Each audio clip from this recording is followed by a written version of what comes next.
Yo tout le monde, c'est Captain Sipa. On se retrouve aujourd'hui pour une vidéo, comme vous avez vu dans le titre, une vidéo un peu putaclic, mais on va parler d'un sujet important, d'un sujet qui revient en ce moment, puisque suite aux annonces de Bandai qui nous fait espérer des reprints de différents opus qui sont sortis, voire même peut-être une histoire de multilangue. Il y a des rumeurs en français et en d'autres langues forcément, mais c'est pas sûr, on en est encore loin d'avoir des certitudes.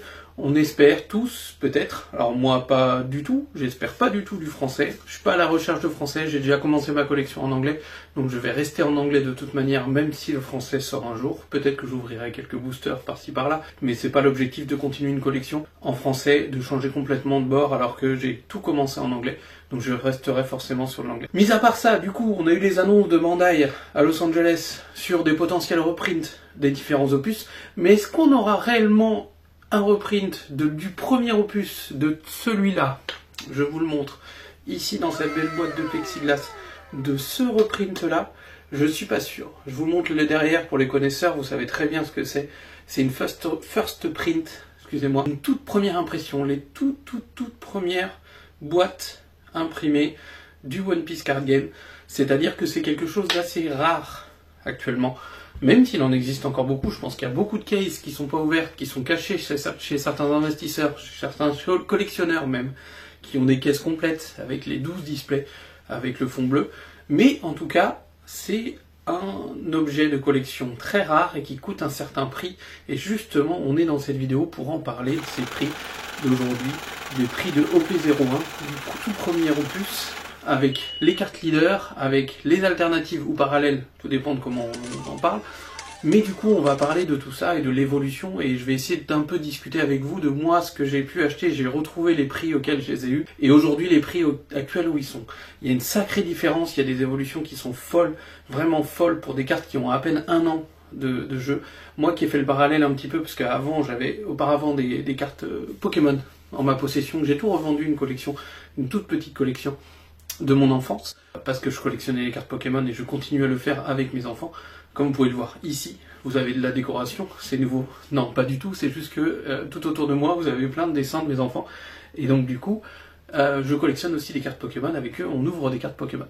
Bref, petit aparté, c'était juste pour vous parler de ça. Mais en tout cas, depuis un an que ce jeu est sorti, depuis le 2 décembre, ce jeu est sorti le 2 décembre, officiellement. Il y a eu les pré-releases, on en reparlera aussi parce qu'il y a les starter decks. Enfin bref, il y a tellement de choses autour de ce TCG à parler en tant que collectionneur. Il y a tellement de choses à collectionner, je commence réellement à déborder par les objets à collectionner, par les cartes, il y en a tellement qui sortent. On parlera aussi un petit peu des news du volume 6, des cartes tournament volume 6, les winners, elles sont folles, mais folles, elles sont magnifiques. Et on va parler aussi des derniers tournois qu'ils vont avoir avec la winner Luffy en rouge, qui est magnifique aussi, mais qui coûte un bras, qui coûte trop cher, c'est trop cher pour le commun des mortels. À part être millionnaire, il n'y a pas moyen de se payer toutes ces cartes-là. Enfin bref, voilà, j'ai fait une petite introduction un peu longue, mais en tout cas, on va surtout parler du prix aujourd'hui de l'OP01 et de son évolution, et de se rendre compte à quel point ça a pris des proportions énormes. Et c'est pour ça que dans le titre, vous avez dit comment je suis devenu riche. Je ne suis pas devenu riche, j'ai juste acheté des cartes qui me plaisaient depuis le départ. Et au final, aujourd'hui, je me retrouve avec des cartes qui ont une certaine valeur, ou des objets qui ont une certaine valeur. Et je le savais pertinemment que ça allait augmenter, mais alors à cette échelle-là...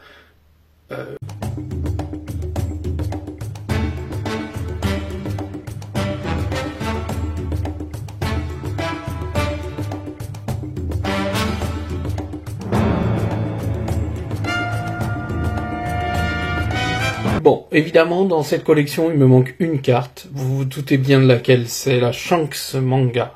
Malheureusement, j'ai pas eu les finances pour me l'acheter au départ. Et puis, ça n'a pas été ma priorité.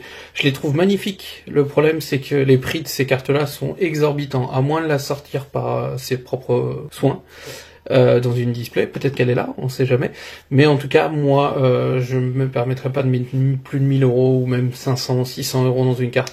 Je reste sur des prix qui sont abordables, j'essaye toujours de gratter les cartes au prix qui me semble le plus juste possible. J'irai jamais au-delà, je mettrai pas des sommes mirobolantes. Je cherche toujours à... Je suis un collectionneur avant tout, je cherche à avoir le maximum de cartes. J'aimerais les avoir toutes, évidemment, comme tout bon collectionneur. Mais malheureusement, des fois, c'est pas possible. Les finances font que c'est pas possible. Donc là, dans ces cas-là, on fait des croix dessus, et puis tant pis, on achète des displays en espérant ouvrir et en sortir une. J'espère en avoir une au moins dans toute ma collection. À force d'ouvrir des displays, je vais au moins tomber sur une manga. Donc si je fais cette vidéo, c'est pas pour montrer ma collection, L'objectif, c'est de partager, de montrer aux futurs collectionneurs ou aux collectionneurs actuels des cartes qu'ils n'ont pas forcément pu avoir entre les mains, qu'ils n'ont pas pu acquérir, avoir une connaissance un peu du marché actuel, et faire un parallèle peut-être dans 1 an, 2 ans, 3 ans, 10 ans, que je ne sais pas comment va vivre cette chaîne, mais faire un parallèle avec aujourd'hui et dans 10 ans, dans quel état est le marché, comment sont les prix, est-ce que tout s'est écroulé, est-ce que tout est tombé, est-ce que du coup il y a eu un reprint, est-ce qu'il y a une réédition en français, en italien, en espagnol, que sais-je. Peut-être plein de choses peuvent se passer, et finalement, à l'heure actuelle, ces choses-là valent une certaine valeur, et puis dans 10 ans, elles en vendront moitié moins, ou même plus rien du tout.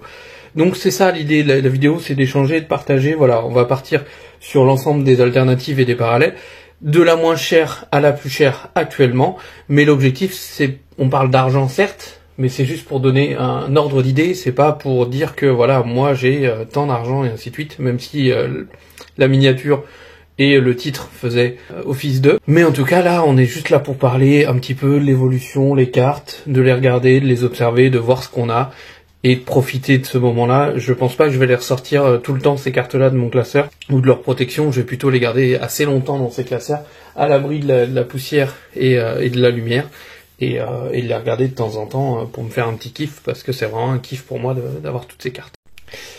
Allez, rentrons dans le vif du sujet. Alors du coup, on va commencer par les cartes les moins chères du marché actuellement. Donc aujourd'hui, on est le 5 février, quand je fais cette vidéo. Donc je suis allé voir un petit peu les prix sur Cardmarket et sur eBay et sur les ventes réussies. Pas sur toutes les cartes pour eBay, mais en tout cas pour Cardmarket, j'ai pris la référence. Et donc là, on a Jack. Jack, du coup, super dessin, je trouve. En tout cas, pour ma part. Membre de l'équipage de Kaido, évidemment. Jack dit la sécheresse. Très belle carte, et qu'on retrouve à 12 €. Donc c'est quand même une belle carte pour 12 €. Je trouve que c'est une des très belles cartes qu'on peut avoir de l'OP01 pour pas très cher. Donc faut pas hésiter si jamais vous voulez commencer la collection de l'OP01 et d'avoir des cartes. Et en deuxième carte pas très chère, on a la Queen qui est à 17 € aux environs, aux alentours de 17 €. C'est les prix approximatifs, mais c'est les prix du marché. Donc pour Queen c'est 17 €.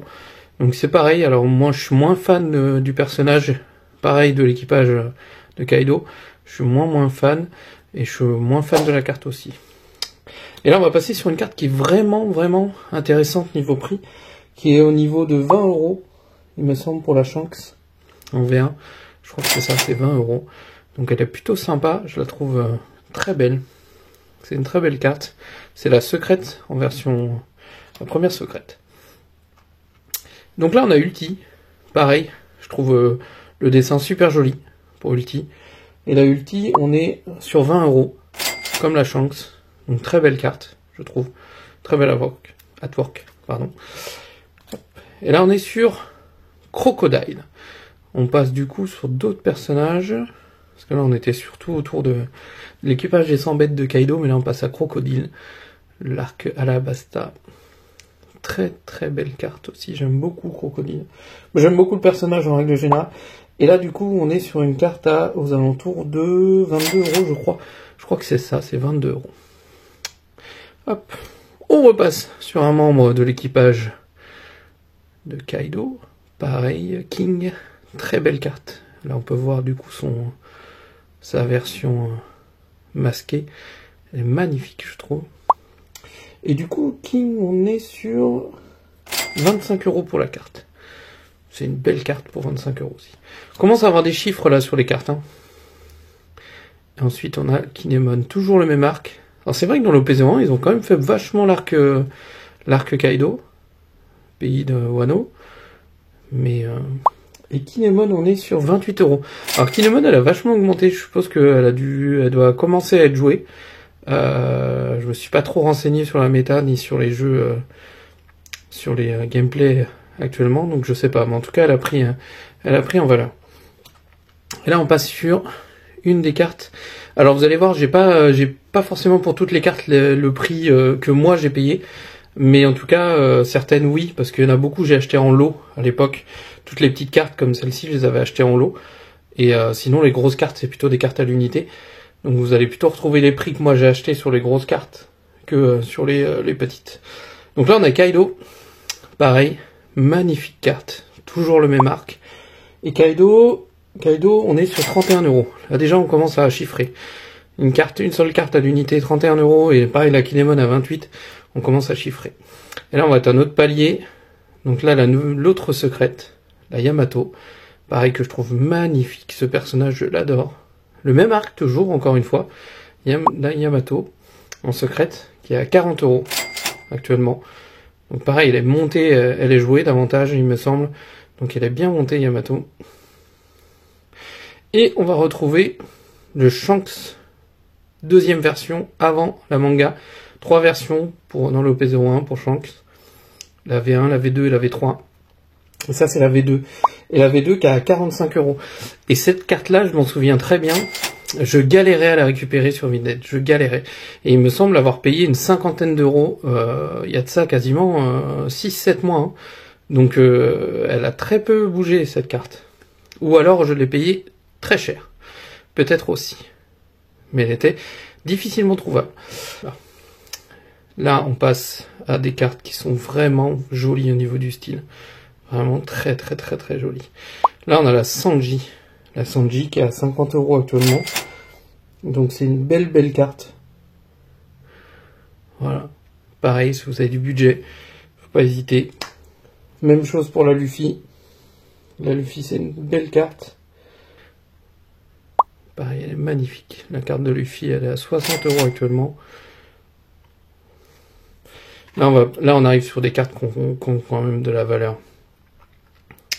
Don Quichotte do Flamingo. Je sais pas si c'est pas l'illustration que je préfère le plus dans les alternatives. Et j'adore ce personnage aussi. Mais je crois que c'est l'une des illustrations que je préfère. Donc la do Flamingo, elle est à 65 €. Hop. Alors Kid, qui est un personnage que j'adore, mais je trouve que là, l'illustration, elle est pas terrible pour cette série. Je suis vraiment pas fan. Donc la Kid, elle est à 70 €. Je crois qu'elle est jouée aussi, la Kid. Elle a vachement remonté. Et moi, dans mes souvenirs, je l'avais acheté 35 €, je crois, sur Vinted, à l'époque. Donc, elle a vachement augmenté. Pareil. Magnifique Catfork. Magnifique. Si on la compare avec, pour moi, les deux là. Alors, je sais pas si c'est le même dessinateur ou pas. Mais en tout cas, je trouve que l'univers, là, on pourrait presque les coller, ces cartes-là. Elles sont magnifiques. Donc le Dracul Mihawk, elle est magnifique. Et ça c'est une carte que ça y est, on arrive dans les grosses cartes là, 85 € actuellement la Mihawk. Je sais qu'elle est jouée, comme il y avait la Winner aussi, Mihawk. Volume 4, la Winner. Et voilà. Et là on arrive sur les Trafalgar Law de l'OP01, pareil. Sublime carte. Avec des effets. Et là c'est pareil, même prix, 85 € actuellement. Très très belle carte. Et là on arrive sur les gros, le top 3 là. Donc là déjà on a la Yamato V2, la deuxième version de Yamato. Celle-ci c'est une des premières cartes que je voulais m'acheter. En tant que collectionneur pour moi c'était la priorité absolue, ça a été la première carte que j'ai achetée. Il me semble avoir payé le prix fort, je crois que je l'avais payé 80 €. Et là actuellement elle est aux alentours de 110 € pour la Yamato. Donc finalement, je m'en sors pas trop mal. Mais je sais que je l'avais acheté, je l'avais cherché, j'avais essayé de négocier au maximum pour avoir le prix le plus abordable possible. Donc après la Yamato, on passe à la Boa Hancock. Pareil, magnifique carte. Je l'ai aussi également acheté en japonaise. Vous allez me dire, mais je suis un gros fan ou quoi? Pas du tout. En fait, je l'ai acheté en japonais parce que j'ai sauté sur l'occasion, je l'ai vu à un prix à 30 € sur Vinted. La Boa Hancock en japonais, nickel chrome. Je me suis dit mais c'est pas possible, c'est pas son prix. Je suis allé vérifier et effectivement c'était pas son prix, donc j'ai sauté sur l'occasion, je l'ai pris. Et puis j'adore. Puis je me suis dit, j'ai commencé à ouvrir des displays japonais, je me suis dit, tiens, c'est l'occasion d'avoir quelques cartes en japonais, surtout des OP01. Si j'ai un set à faire en japonais, c'est l'OP01 ou l'OP05. Donc je me suis dit, allez, c'est parti. Pourquoi pas. Et donc la boîte en coque, elle est à 110 € comme la Yamato. Donc ce sont des très belles cartes. Voilà. Et là, on passe sur la dernière alternative, la Zoro, qui est magnifique. Magnifique. Pareil, celle-ci me semble avoir... Je l'avais acheté 80 € de mes souvenirs sur Vinted, pareil. Malheureusement, je vais vous montrer... Vous l'avez vu quand j'ai retourné la carte. Vous voyez là, elle a un défaut. Alors s'il veut bien faire le... Voilà. Là-haut, vous avez un petit défaut sur la carte. Ce qui fait que, bah, elle vaut peut-être ce prix-là, parce qu'actuellement, elle vaut 130 €. Prix marché du Zoro, 130 €. Zoro Rush. C'est des cartes jouées, ça. Donc, c'est le prix est monté par ça. Donc ça, voilà, c'était pour faire le tour des alternatives. Donc ça en fait pas mal, hein. Ça en fait pas mal, et si on fait le coût total, je sais pas, j'ai pas fait le total de toutes ces cartes-là, mais ça en fait vraiment pas mal du tout. Voilà, donc si jamais vous voulez faire toute la collection, ça va vous coûter un certain billet. À l'heure actuelle, il y a quelques mois de ça, c'était pas le cas, mais à l'heure actuelle, ouais, ça cote. Donc, on va passer du coup à l'étape des leaders. J'ai préparé tout ça. Allez, je vous reprends pour les leaders. Donc déjà, le premier que vous voyez ici présent, c'est Kozuki Oden. Pareil, j'adore ces artworks, j'adore ces illustrations de l'OP01. Ces têtes en gros plan là, elles sont magnifiques ces cartes. Toutes les unes plus que les autres. Elles sont magnifiques. C'est pour ça que j'ai beaucoup apprécié quand ils ont repris ce système-là pour OP06. J'ai hâte que ça arrive pour pouvoir qu'on se les ouvre ensemble et que je puisse choper quelques leaders quand même, parce qu'il y en a certains qui me font de l'œil et j'ai envie d'avoir en anglais. Donc j'ai hâte qu'on les ouvre. Donc là on a Oden. Oden qui cote actuellement à 90 €. Pareil, Oden, il me semble que je l'avais chopé aux alentours de 35-40 €. Il valait pas grand-chose à un moment donné. Et là, il a quasiment doublé son prix, quoi. Pareil, King, même chose. King actuellement, j'ai pas mis son prix. Mais je crois que c'est pareil, c'est 90 € King. Je dis des bêtises. C'est le même prix que Oden. Voilà. J'ai juste noté mon prix, moi d'achat, je l'ai acheté à 40 € frais de port compris. Donc c'est pour vous dire à quel point je l'avais pas payé très cher à l'époque. Je suis bien content de l'avoir acheté à ce prix-là, parce qu'aujourd'hui, je l'avais vu à certains moments à 120, 130, 140, je sais pas, il y a eu un pic. Il a dû être joué. Mais moi, je l'avais acheté à 40 €, même moins de 40 € sur Vinted. Donc j'étais plutôt content. La Kaido leader, pareil, qui cote à 180 €. Alors on arrive quand même sur des cartes où le budget, faut avoir un sacré budget pour se les permettre, hein. Parce que je l'ai pas payé ce prix-là, je vous assure, et je l'aurais jamais payé à ce prix-là. Sauf si j'avais reçu une prime, quelque chose, un héritage, bref. Mais en tout cas, je l'aurais jamais payé à ce prix-là. Il me semble que moi, je l'ai payé aux alentours de 60 € la carte, la Kaido. Crocodile, même chose. Je crois qu'elle est à 180 € actuellement. Donc, voilà, et j'ai retrouvé le prix à laquelle je l'ai acheté, mais je l'ai acheté à 62 € Crocodile. Voilà, ça fait partie, la Kaido et la Crocodile font partie des deux alternatives leaders que j'ai acheté en dernier. Donc, voilà. Crocodile, 180, moi je l'ai payé 62. Donc, alors là, c'est pareil. Là, on arrive vraiment sur les cartes qui sortent vraiment, qui coûtent trop cher. Don Quichotte do Flamingo. Actuellement coté à 300 €. Vous avez bien entendu, 300 € pour Don Quichotte do Flamingo. Donc, bah, faut s'accrocher pour les avoir, ces cartes-là. 300 €, ça commence à faire très cher. 300 €, c'est quasiment le prix de... Bah non, je voulais dire une bêtise, mais non, en fait, c'est plus du tout le prix d'une box OP01 seconde vague. Je sais pas à quel prix elles sont, j'ai pas regardé, mais en tout cas... Donc là, on a Don Quichotte de Flamingo, 300 € maintenant. Encore une autre carte magnifique, le Luffy avec le fluide qui arrive là dans son point. C'est magnifique. Elle est très belle. Rouge et vert. le Luffy Leader, 350 € actuellement. Je l'ai payé, je l'ai noté, 80 € sur Vinted. Je vous mettrai hein, quand je retrouve les prix d'achat que j'avais, aux alentours de 80 €. Frais de port compris toujours sur Vinted, on n'arrive jamais à savoir. Ça, c'est petite histoire. Ça, petite histoire pour Trafalgar-Law. Je l'ai payé 111,99 €, c'est-à-dire frais de port compris. Donc je l'ai payé 112 €. Elle en vaut 380 actuellement sur le marché. Je l'ai acheté très tardivement. Je crois quasiment en même temps que le Crocodile et le Kaido. Simplement, je suis tombé sur un acheteur, ça arrive qu'une seule fois dans la vie. Je l'ai direct vu sur Vinted, je suis directement allé discuter en demandant si c'était la vraie et ainsi de suite, et pourquoi il le vendait si peu cher. Et en fait, il disait qu'il trouvait que les prix du marché étaient trop élevés, et que lui, il comptait pas le mettre au prix du marché, il comptait le vendre au plus bas. Du coup, j'ai sauté sur l'occasion, parce que déjà, je crois qu'à l'époque, elle coûtait aux alentours de 150, 160. C'était déjà un gros budget, je me suis dit, jamais je l'achèterais, tout comme la carte derrière. Et finalement, j'ai eu l'occasion de l'avoir et je suis sauté dessus, j'ai sauté sur l'occasion de la récupérer. Donc si jamais ce vendeur se reconnaît et voit ma vidéo, je le remercie énormément, même s'il était italien, je pense qu'il ne regardera jamais ma vidéo. Et la dernière carte, vous en doutez, comme pour les alternatives, Roronoa-Zoro, une carte magnifique, pareil. Et celle-ci, actuellement, la moins chère que vous pouvez trouver, c'est 420 €.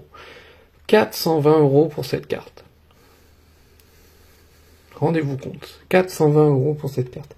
Je l'ai payé 163 € frais de port compris. Déjà à l'époque, elle coûtait très cher parce que beaucoup jouaient. Énormément jouaient. Donc, très cher cette carte. Donc voilà un peu pour toutes les cartes. On a fait le tour un peu. Sauf une. Vous avez peut-être remarqué qu'il en manquait une parmi toutes ces cartes. Sauf si vous n'avez pas fait attention, que vous n'avez pas regardé attentivement toute cette vidéo, mais il manque une carte. Cette carte, elle est ici. Cette carte, c'est la Nami alternative.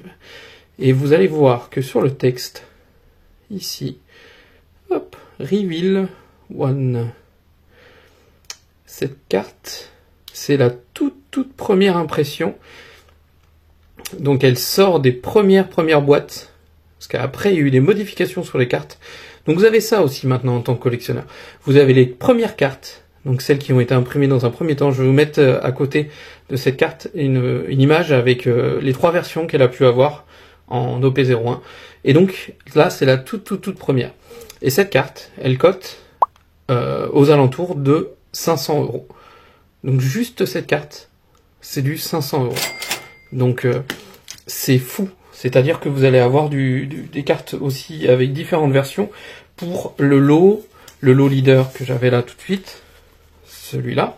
Vous l'avez, alors pas celui-là, pas cette carte-là en tout cas, mais vous l'avez sans le Up To. Pareil pour le Luffy, il me semble. Là, il y a le Up To, vous pouvez l'avoir sans. Et ainsi de suite. Pareil pour les cartes alternatives. Vous avez la Mihawk, même chose. Vous avez pas mal de cartes comme ça alternatives qui augmente en prix encore plus que ce que c'est actuellement, que les cartes de base, on va dire, entre guillemets les bêtas. Les alphas coûtent encore beaucoup plus cher. Donc c'est forcément là un intérêt de collectionneur, puisque c'est la volonté d'avoir la toute première carte qui est sortie. Mais ça fait monter les prix à des sommes astronomiques. C'est faramineux. Là, vous imaginez 500 € juste pour cette Nami-là. Et je crois que j'avais noté le prix que j'avais acheté, moi à l'époque, je l'avais acheté 161 €. Voilà, à l'époque, je crois, elle cotait déjà 250, 260 €. Des sommes, mais folles. Donc voilà. Donc ça, c'était un peu le tour pour toutes les cartes. Allez, et on va dernier passage, on va passer par ces objets-là, des objets très rares aussi, pareil. Alors celle-ci beaucoup moins, c'est juste pour faire le parallèle, le comparatif entre une display japonaise et une display US ou anglaise. Donc là, vous avez une display US First Print, donc je vous montre, côté bleu, scellé, parfaitement scellé, dans son plexi, forcément protégé. Celle-ci, elle cote aux alentours de 1000 €, 1100 pour une fait, enfin, dans l'état actuel qu'elle est là, pas abîmée. Je vous mettrai les prix card market, c'est 1000 € pour ce genre de display, entre 900 et 1200. selon l'état de la display. Alors que ça, vous êtes sur des displays qui, moi, m'ont coûté une 60aine d'euros à l'époque. Enfin, à l'époque, c'était pas si tardif que ça, il y a un an. Mais une 60aine d'euros. Et là, vous les retrouvez aux alentours toujours de 80, 90. Voilà, vous pouvez toujours les avoir. J'ai pas pris le booster, j'ai pas regardé le booster scellé. Je le mettrai peut-être en plus dans la vidéo. Là, je l'ai pas sous la main, le booster. J'ai oublié de le prendre. Mais voilà, c'était plus pour faire le bilan total. Si on calcule sur les prix les plus bas de Card Market, vraiment les plus bas possibles, la totalité de toutes les cartes là, on arrive sur une somme qui est de 4500 €. Juste pour l'OP01. Sans la manga. Vous imaginez des nouveaux joueurs, des nouveaux collectionneurs qui arrivent et se dire qu'il faut qu'ils mettent 4500 € sur la nouvelle vague, enfin sur l'opus, l'OP01, alors qu'on va arriver à l'OP06. C'est hallucinant. C'est hallucinant. Donc on a vraiment un marché qui est en évolution grande. Et puis c'est pas lié que au gameplay ou au jeu. C'est vraiment lié à un aspect collectionneur là. Parce qu'on est vraiment sur la première sortie, premier jeu de cartes, première sortie, internationale, en anglais, beaucoup de joueurs. Donc en fait on a vraiment une grande masse de personnes qui s'est qui s'est lancée dans cette dynamique de One Piece, ce qui fait que les prix ont très vite monté. Et on a malheureusement aussi maintenant le revers de la médaille, comme pour Pokémon, on commence à avoir une population de scalpers, ce qu'on appelle entre guillemets des scalpers, des gens avec des gros portefeuilles qui se permettent moi je préfère dire permettre de récupérer des gros volumes de displays, de cartes, pour ensuite spéculer et attendre que les prix montent, que les prix gonflent et que les gens s'impatientent et achètent. Je dis toujours que il faut patienter, il faut attendre, il faut étudier le marché, il faut regarder, il faut chiner, il faut chercher les meilleurs prix, il faut attendre, il faut être patient, il faut négocier, il faut essayer de trouver les meilleures stratégies possibles, il faut se fixer des budgets, un budget, parce que sinon on peut très vite tomber dans un engrenage, et c'est très mauvais pour la collection, et très mauvais pour soi en tant que personne et individu dans un groupe, dans une famille. Il faut faire très attention à son budget, c'est une question de santé mentale et de santé tout court. Donc il faut se poser les bonnes questions. Est-ce que c'est le bon moment? Est-ce que c'est pas le bon moment? Et ainsi de suite. Et se fixer des règles et des objectifs en se disant, là, cette série-là, je veux absolument l'avoir en entière, celle-ci un peu moins, ainsi de suite. Toutes les cartes, c'est pas possible. Honnêtement, toutes les cartes, je pense qu'un jour, j'essaierai de calculer le prix que ça doit coûter d'avoir la totalité des cartes. J'en ai beaucoup, moi. Beaucoup de promos et ainsi de suite. J'ai dépensé beaucoup d'argent. Je le reconnais. Mais du coup, c'est quelque chose, un plaisir aussi, et j'ai commencé assez tôt, suffisamment tôt, pour ne pas payer des prix fous, comme des 400 € pour un leader. Voilà. Donc, faites attention, profitez de vos collections. Faut vraiment en profiter, faut les mettre en valeur, faut les regarder, Moi, c'est ce que je fais avec les vidéos. Je me dis, tiens, je les mets en valeur. C'est des collections que j'espère pouvoir léguer à mes enfants. J'essaie d'initier mes enfants à One Piece. Mais voilà. En tout cas, ce n'est pas quelque chose, c'est pas un investissement en tant que tel. Je sais que ça vaut de l'argent, faut pas le nier, faut arrêter de se cacher, ça vaut de l'argent. Est-ce que ça vaudra la même valeur aujourd'hui que dans 10 ans? Je sais pas, je ne le saurai jamais, et je le saurai que dans 10 ans, et si ça a été un bon achat, un bon investissement, vu que je suis pas investisseur, j'en sais rien. J'ai pas fait des analyses plus poussées que ça. C'est pas Pokémon, c'est pas Magic, c'est pas Yu-Gi-Oh, c'est One Piece. Est-ce que ça va perdurer sur 10 ans? Je ne sais pas. Donc voilà, c'était juste pour clôturer cette vidéo. J'espère qu'elle vous a plu, j'espère qu'elle vous a apporté des réponses, et j'espère qu'elle vous a permis de découvrir des nouvelles cartes, des cartes que vous n'aviez pas forcément vues, même si ça m'étonnerait, parce qu'on les a tous vus, les OP01, mais en tout cas pour les nouveaux, d'avoir l'occasion de les voir pour de vrai, et pas en photo, seulement en image sur Internet. Donc voilà, c'était tout pour moi, et je vous dis à la prochaine. Ciao.